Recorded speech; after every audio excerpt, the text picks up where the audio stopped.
اکرام اور میرے پیارے ہم مکتب ساتھیوں، السلام علیکم ورحمۃ اللہ وبرکاتہ۔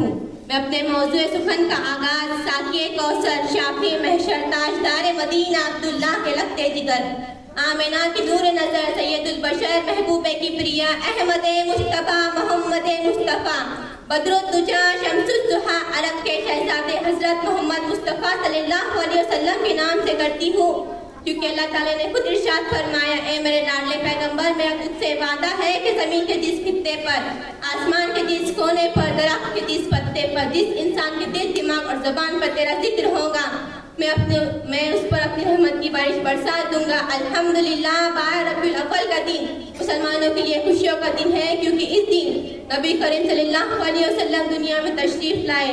آپ نبی کریم صلی اللہ علیہ وسلم کی زندگی ہر مسلمان کے لیے بہترین نمونہ ہے۔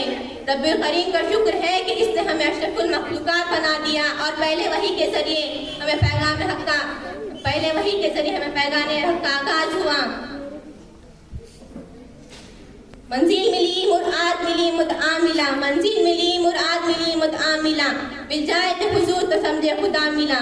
پیارے ساتھیوں، حضور اکرم صلی اللہ علیہ وسلم اپنے اخلاق حسن کا نمونہ تھے۔ مولم تھے تو ان کے اخلاق دیکھو، تاجر تھے تو ان کی ایمانداری دیکھو، حاکم تھے تو ان کی حکمرانی دیکھو۔ جناب والا، کچھ وقت کا تقاضا ہے، کچھ لفظوں کی قلت ہے۔ میں کبھی نبی کریم صلی اللہ علیہ وسلم کی زندگی بیان کرنے لگوں تو یہ دن کم پڑ جائے گا۔ اب میں اپنے ان بکھرے ہوئے لفظوں کو جوڑتے ہوئے اپنی تقریر کا اختتام کرتی ہوں۔ منزل ملی مراد ملی مدعا ملا، منزل ملی مراد ملی مدعا ملا، مل جائے تو حضور تو سمجھے خدا ملا۔ شکریہ۔